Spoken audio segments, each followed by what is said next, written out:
आने वाले को कोई रोक पाया है क्या? अच्छे खासे बैठे हंस रहे थे, मुस्कुराए थे, अचानक उठ गए, बस पता ही नहीं चला। बातों बातों में उठ गए, एकदम पता ही नहीं चला। मैं जिन्हें बुलाना चाह रहा हूँ, व्यंग के बड़े विद्यार्थी हैं, पूरे देश में पढ़े जाते हैं, पेपर्स में छपते हैं, मैगजीन्स में छपते हैं, IIT IIM के बड़े फेवरेट पोइट हैं। और आप व्यंग समझते हैं, आपसे बेहतर कौन व्यंग समझेगा? व्यंग एक पंक्ति में होता है।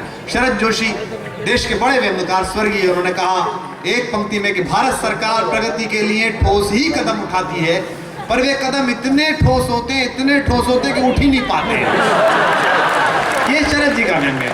बहुत साधारण तरीके से व्यंग समझना हो तो ये समझिए कि एक मुर्गी ने सतरंगी अंडे दिए तो मुर्गे ने मोर की हत्या कर दी।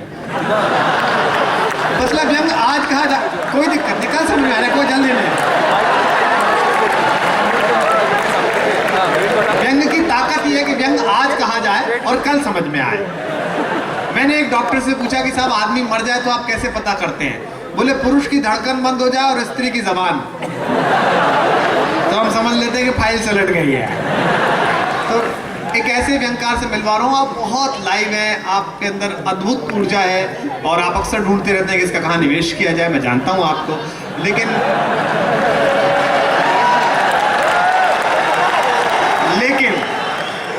मेरा कहना यह है कि मैं हूहा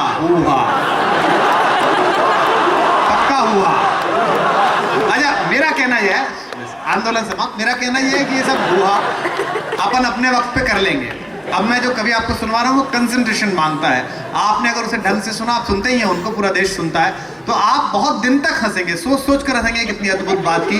मैं खुद जिनका बहुत बड़ा फैन हूँ, पर्सनली मैं जिनका प्रशंसक हूँ, पूरी एक युवा पीढ़ी है जो मुझे बहुत पसंद करती है, लेकिन मैं जिस कवि को पसंद करता हूँ आज वो इस मंच पर है। मैं चाहता हूँ कि हिंदुस्तान के सबसे बड़े सटायरिस्ट इस वक्त के संपत सरल, एक बार जोरदार तालियां बजाकर स्वागत करेगा।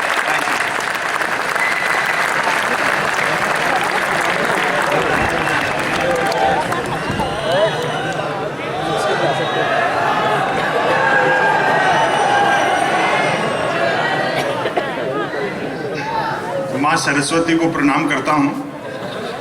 परम सम्मानीय गुरुजन जो यहाँ बैठे हैं, विद्यार्थियों, दोस्तों, एक निवेदन मैं आपसे कर दूं। हम कवियों को ऐसा लगना चाहिए कि विश्व की जो बेहतरीन मेधा है उसके बीच में हम अपने शब्द आप सब लोगों के सामने रख रहे हैं। बात अच्छी लगे आप तालियों से प्रतिक्रिया करें। सीटी और ये कम से कम न बजाएं, वरना बजाओगे तो हम रोक तो नहीं पाएंगे, लेकिन अच्छा नहीं लगेगा। भाई रमेश मुस्कान ने बहुत बढ़िया गीत गाए, अपने गा करके हास्य सुनाया। मेरे बाद कुमार विश्वास आएंगे, वो भी बहुत मीठा गाते हैं। मैं गाता नहीं हूँ और आपको मेरा एहसान मानना चाहिए कि मुझे गाना नहीं आता है, उसके बावजूद गा नहीं रहा हूँ।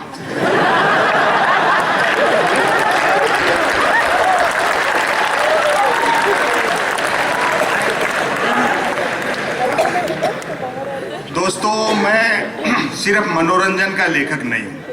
आपके सामने जीवन में जो चुनौतियाँ आएंगी, जिनसे आप जूझेंगे, संघर्ष करेंगे, मैं कुछ इशारे आपको उस तरफ रखता हूँ। यही सबसे बड़ी चुनौती है और ये इशारे से ही आई है। दरअसल क्या है, बड़े शिक्षण संस्थानों के जो प्राध्यापक हैं वो बड़े होशियार होते हैं, बच्चों को यहाँ भेज दिया, माँ बाप घर रह गए। ये गिरावट का दौर है। राम जानकी के स्वयंवर से चले थे, राखी सावंत के स्वयंवर तक आ गए। वो राखी सावंत का स्वयंवर आपने भी देखा होगा। बात अच्छी लगे तो एहसास करा ना, व्यंग पकड़ने की कोशिश करें। राखी सावंत का स्वयंवर आपने जरूर देखा होगा। जो स्वयंवर की तरह दिखती है उसने स्वयंवर किया।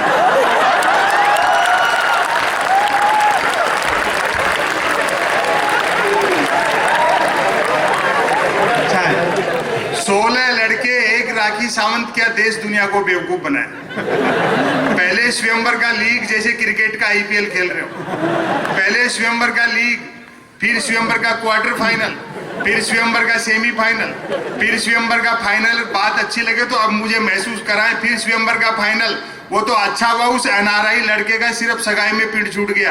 बाई दिवे ब्याह हो जाता तो भाई को रनर मांगना पड़ जाता।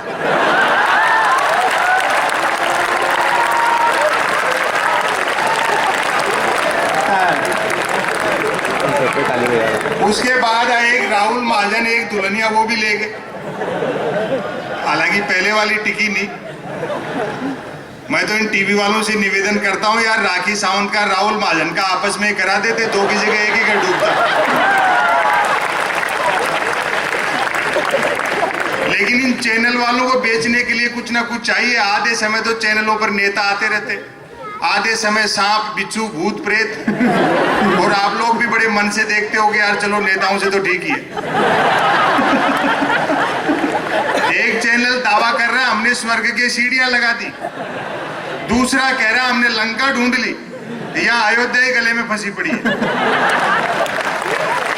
बहुत अच्छे बाबा। ये टीवी चैनल वाले तो गरीबी के दृश्य भी तब तक नहीं दिखाते जब तक कोई स्पॉन्सर नहीं मिल जाए।